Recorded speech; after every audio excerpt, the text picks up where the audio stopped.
The day began just like any other, but there was something different in the air. The wind itself seemed to whisper a warning. Dark, heavy clouds rolled in low over the vast plains, swallowing the sun and casting an eerie silence over the land. I stood with my father at the very edge of a deep, narrow gorge. Below us, herds of animals moved restlessly, their usual calm replaced by a nervous energy.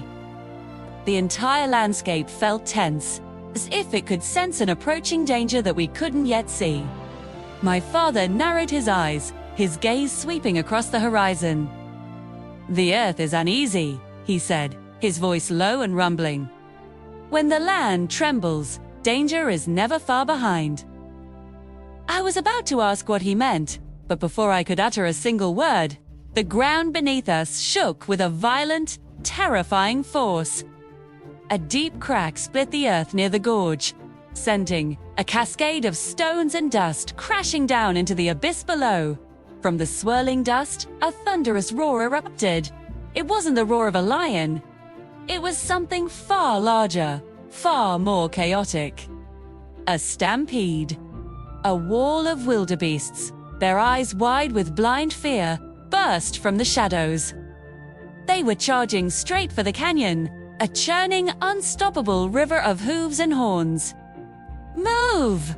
my father yelled, his voice cutting through the growing chaos. But it was already too late. The ground we were standing on collapsed. We were thrown into the heart of the stampede, swept away by the churning mass of panicked animals. I struggled to breathe, the sound of 1,000 hooves deafening, the dust choking me. Just as a wave of pure panic threatened to pull me under, a set of powerful jaws clamped onto the scruff of my neck. It was my father. With a strength I'd never witnessed before, he fought against the relentless current of the stampede. He pushed me, shoved me, forcing me toward a narrow ledge carved into the canyon wall. With one final, desperate heave, he slammed me onto the relative safety of the rock. But the ground beneath him, weakened and fractured, gave way. He fell. "Father!" I screamed, the name torn from my throat. Without a single thought, I leapt from the ledge. My claws dug into his thick mane just as we both slammed hard against the cliff. Loose rocks rained down around us, disappearing into the darkness of the gorge. My father grunted in pain, one paw barely clinging to the stone, the other hanging free. "Hold on," I cried, my voice cracking, every muscle in my body straining to keep us from falling. He looked up at me, his eyes steady and clear despite the life-or-death situation we were in. "Listen to me," he said, his voice firm and unwavering. "Fear is loud, but courage is louder." Just then, the ledge beneath my paws started to crack. We were running out of time.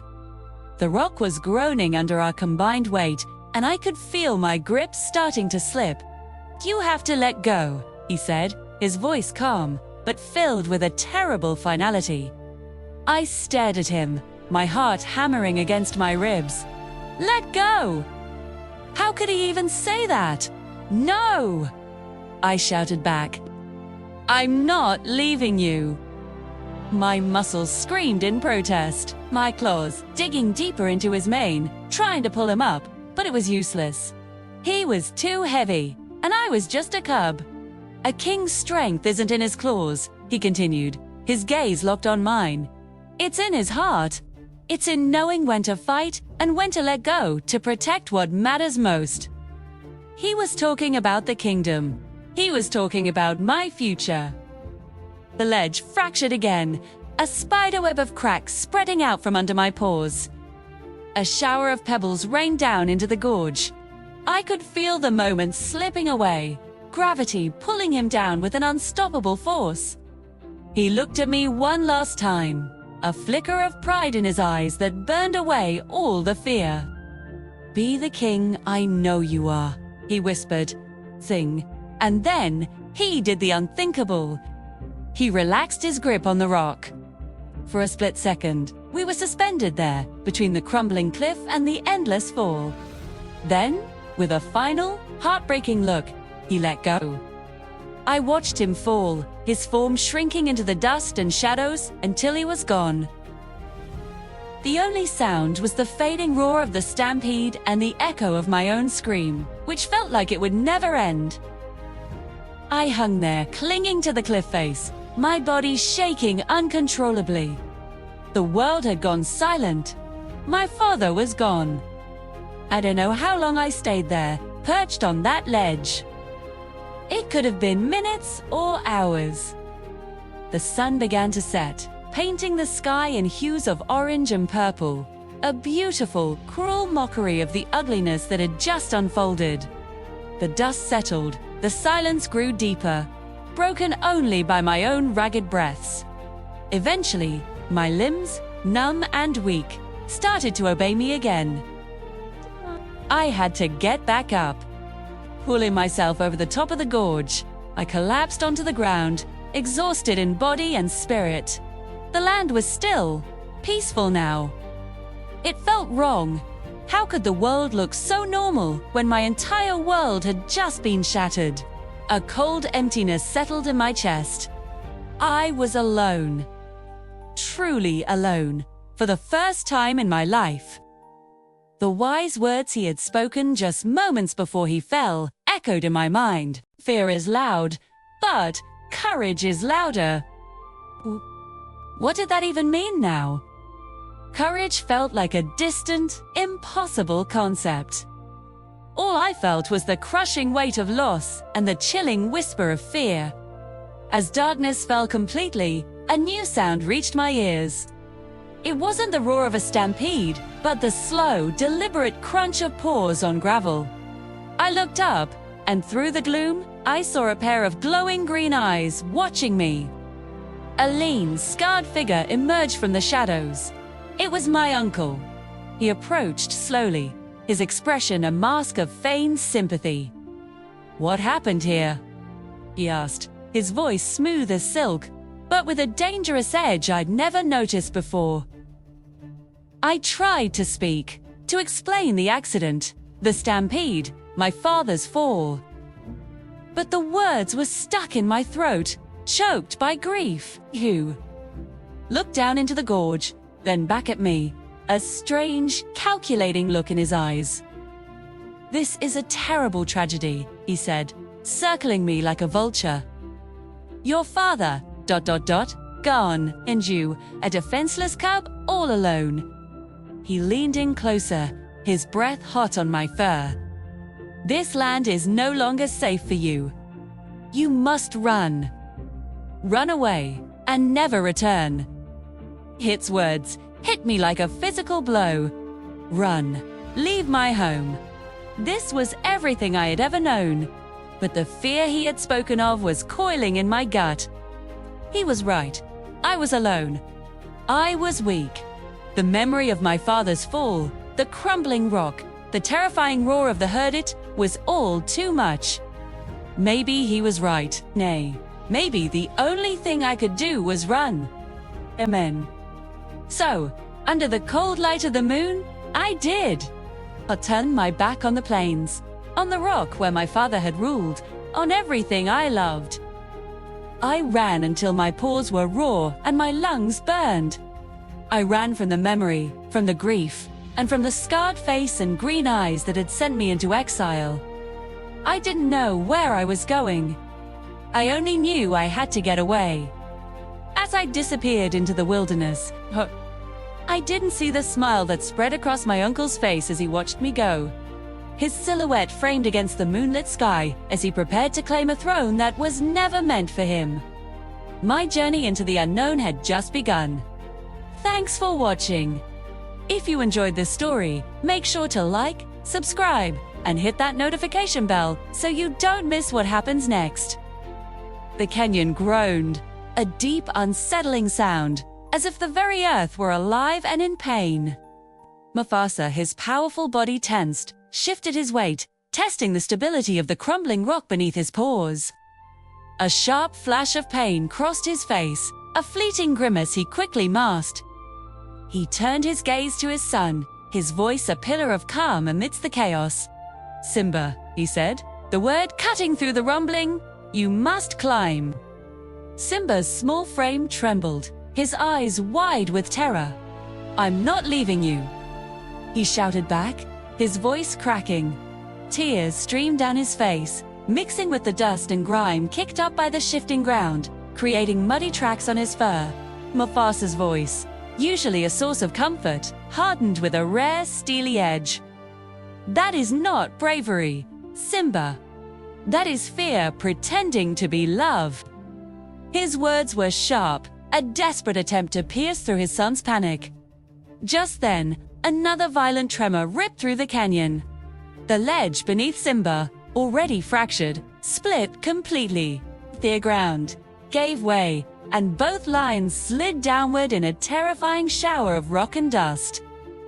Their descent was halted abruptly as Mufasa, with a grunt of raw effort, slammed his claws deep into the stone wall. The sound of scraping metal on rock echoing in the narrow space. Dark blood immediately began to streak the pale stone, a stark contrast against the gray. Above him, the deafening thunder of the stampede continued, a relentless drumbeat of hooves on rock. But below, there was only darkness, a gaping maw that promised a final, silent fall. Simba's breath came in ragged, desperate gasps. His legs shook uncontrollably, refusing to obey him. "I can't," he whimpered, his voice barely a whisper. I'm not strong enough." Mufasa leaned closer, ignoring the searing pain in his own limbs. He pressed his forehead gently against Simba's, a gesture of profound connection and reassurance. His voice was softer now, a low, resonant rumble. "You are stronger than you know, my son. Strength is not in your muscles. It is a choice you make, right here, right now." As he spoke, a massive rock, dislodged from high above, came crashing down. It struck Mufasa squarely on the shoulder with a sickening thud. He roared in agony, a sound of pure, unbridled pain that seemed to shake the very foundations of the canyon. But his claws, his anchor, did not let go. His grip remained, a testament to his unbreakable will, Sen. In that instant, Simba felt a profound shift, a moment where everything changed. This was no longer a distant lesson from his father, no hypothetical trial. This was the stark, brutal reality of survival. His father was bleeding, hurt, holding them both from the abyss by sheer force of will. The fear was still there, a cold knot in his stomach, but something else was rising to meet it, a fierce, desperate resolve. With a cry that was part terror, part determination, Simba dug his own small claws into the crumbling wall. He pulled every muscle in his young body, screaming in protest. The rock bit into his pads, but he held on. Slowly, agonizingly, inch by painful inch, he climbed. Hugh moved higher, finding a slightly more stable position, anchoring himself against the rock face. Mufasa exhaled, a ragged breath of relief and pain. Through clenched teeth, he managed one word. "Now." "Pull." Simba braced himself. He wrapped his tail around a jutting piece of stone, planting his feet as firmly as he could. He took a deep, shuddering breath and heaved with every ounce of strength he possessed, a primal roar tearing from his throat. For a heart-stopping moment, nothing happened. The weight felt impossible, immovable. He was just a cub, and Mufasa was a full-grown lion, his dead weight an anchor of despair. But then, he felt a subtle shift. Mufasa rose, slowly, scraping against the stone. The great lion was moving. Simba pulled again, his vision swimming, his muscles burning with a fire he had never known. Finally, with one last, monumental effort, Mufasa scrambled onto the narrow shelf beside him. They collapsed together, their chests heaving, their bodies shaking uncontrollably with exhaustion and adrenaline. The thundering storm of the stampede above finally began to break, the sound of hooves fading. It was replaced by a new sound. The gentle hiss of rain starting to fall, sizzling against the hot, dry stone of the canyon. They were alive. They had survived the fall, the stampede, the crumbling earth.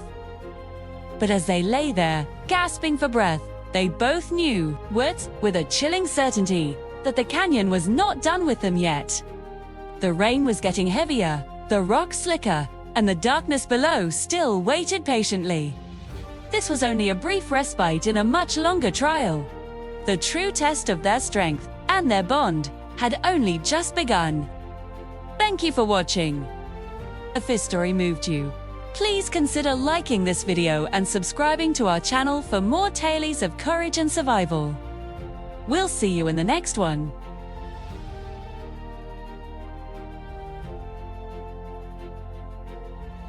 The narrow path they had been following, their only way out, was now just a memory, crumbling away with every rumbling echo of thunder.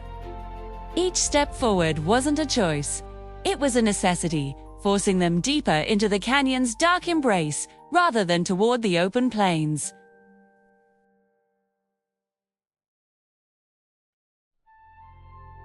Shaking the very walls of their prison and sending more rocks skittering down around them. It was a constant reminder of their precarious situation.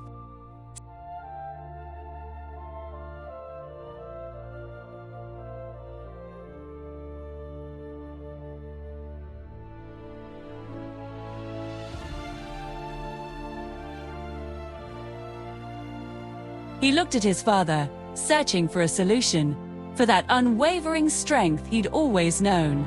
Mufasa, his golden mane already soaked and heavy, stood like a statue carved from the very rock around them.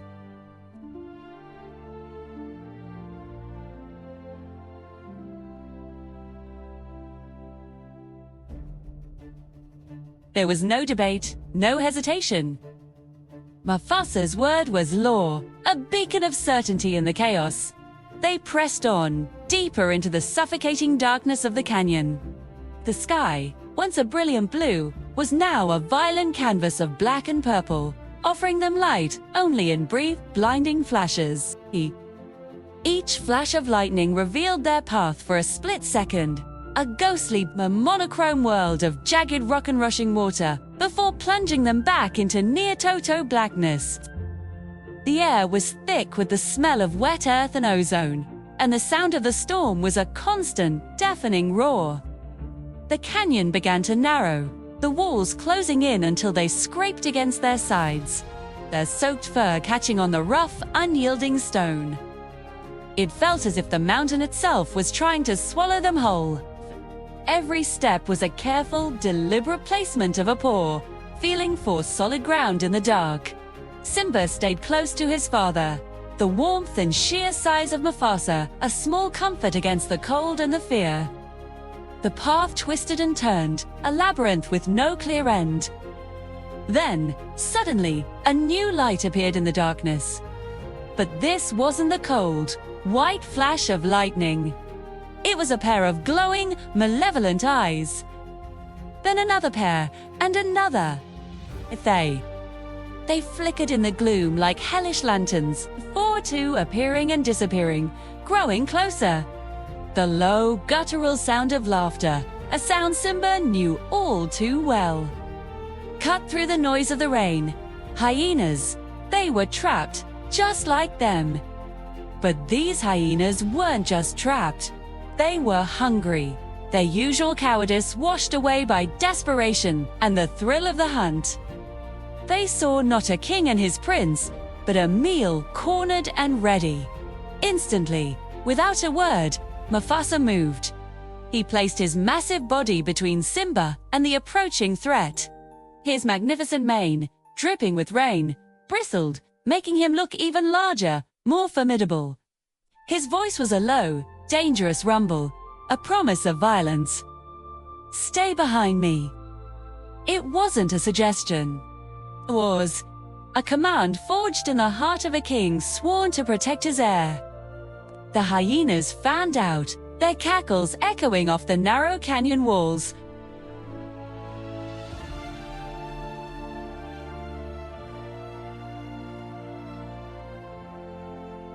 Enjoying the fear they hoped to inspire.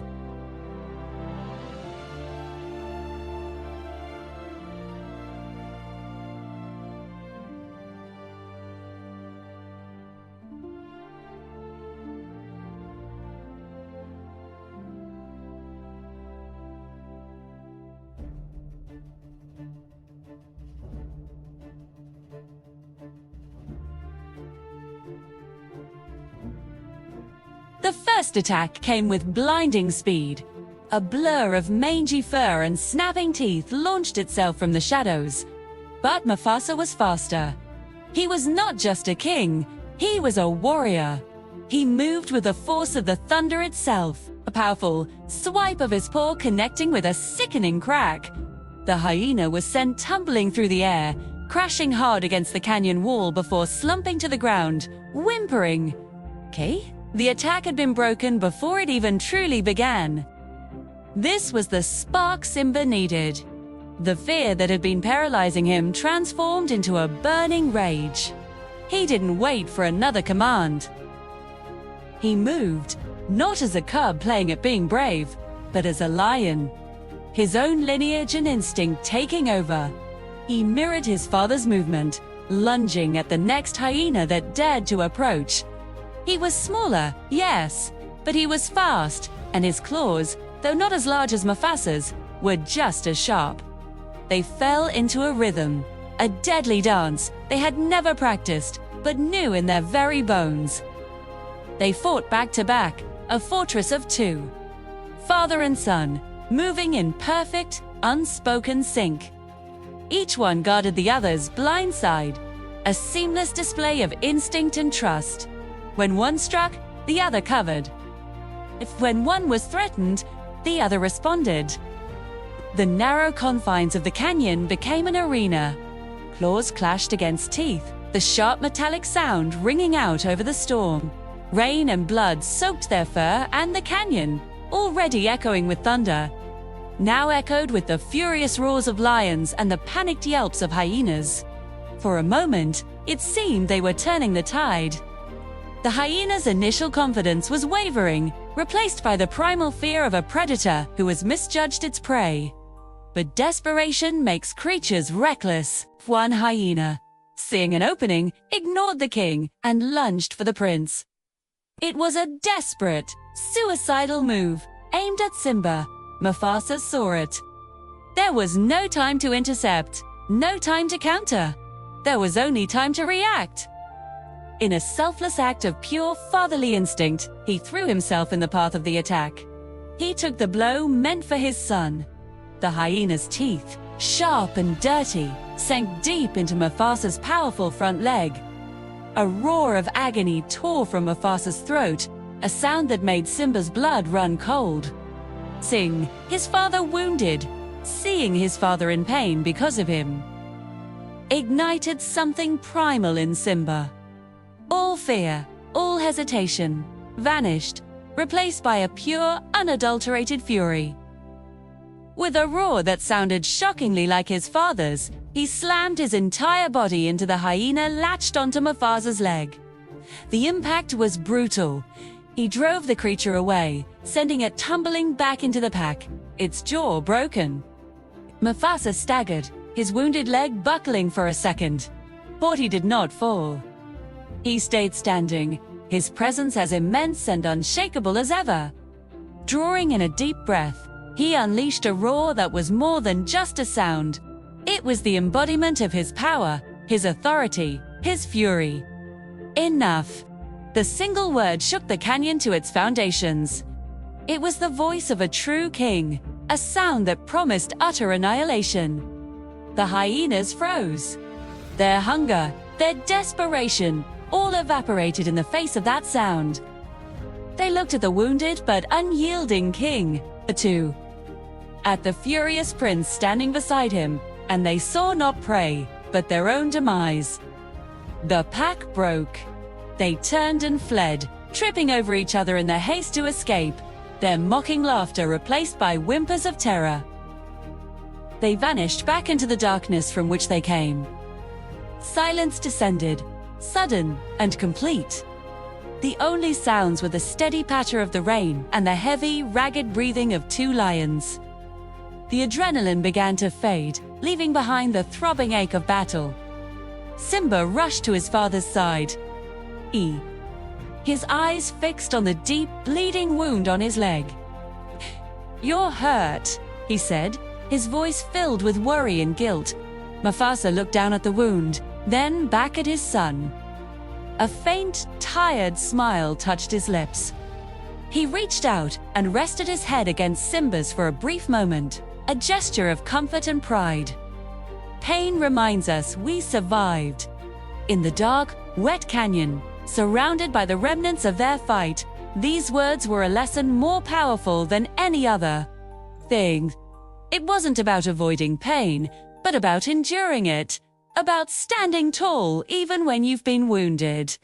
It was about surviving together. Thank you for watching. If you enjoyed this story, don't forget to like, subscribe, and hit the notification bell for more tales from the Pride Lands. The dawn broke a fragile truce after the fury of the storm.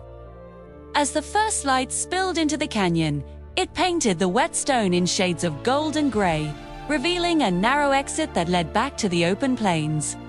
The world beyond was hushed, washed clean by the relentless rain, every leaf and blade of grass glistening as if brand new. Mufasa walked with a deliberate slowness, each step a testament to the battle he had endured.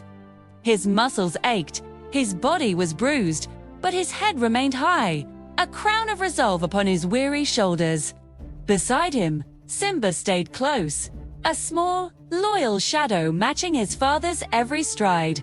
The young prince had seen things no child should see, felt a fear that had nearly consumed him. Jed. He walked on, his small paws pressing into the damp earth, finding strength in the steady presence of the king. When they finally emerged from the confines of the canyon, the Pride Lands stretched before them in a breathtaking panorama. It was a kingdom alive, breathing, a vibrant tapestry of green and gold under the emerging sun. The air was fresh, filled with the scent of wet earth and new beginnings. It was a sight of profound peace, a stark contrast to the chaos and violence of the night. The land was waiting, as if it had held its breath and was only now exhaling in relief. Simba stopped and looked up at his father. The massive lion was a silhouette against the rising sun, a figure of immense power and quiet dignity. Oz came out in a small, trembling voice, heavy with the memory of terror. Yesterday, I was afraid to lose you.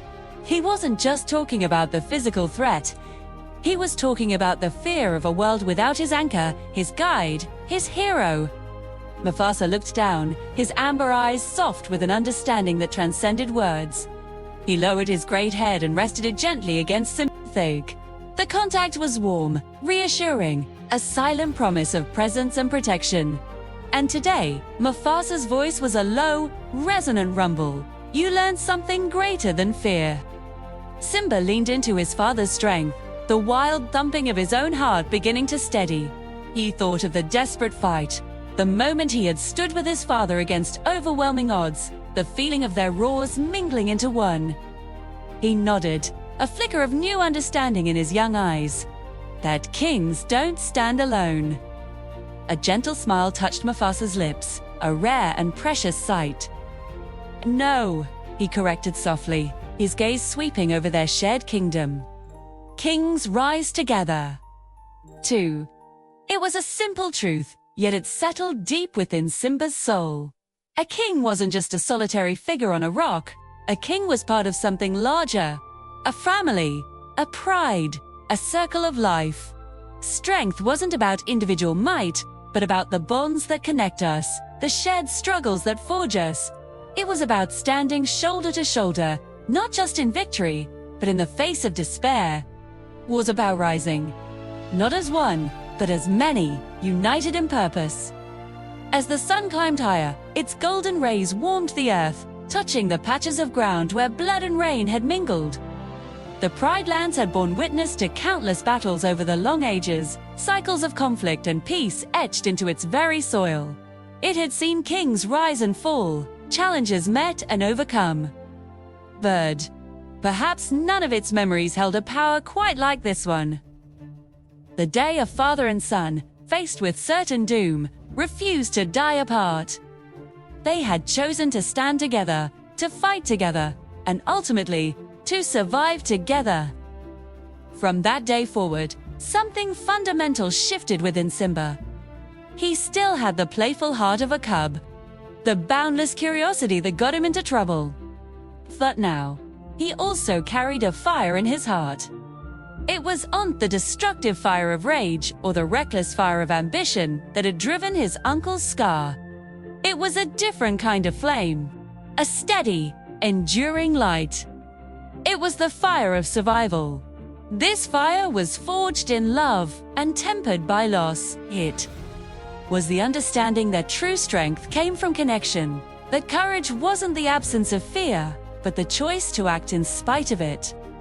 It was the lesson learned in the dark of the canyon and illuminated by the dawn, that to protect the ones you love, you must be willing to stand with them, to rise with them, to share their burdens and their triumphs. This fire would guide him through the years to come. It would warm him in times of loneliness and light his way through the darkness of exile. It would be the spark that reignited his sense of duty when he had lost all hope. And one day, it would be the inferno that he would unleash to reclaim his home, not as a solitary ruler, but as a king who understood the profound truth his father had taught him. A king who knew that true power is not held, but shared. It was the fire of a legacy, passed from father to son, burning brightly for all the Pride Lands to see. Thanks for watching. If this story resonated with you, consider subscribing for more tales from the heart of the wild.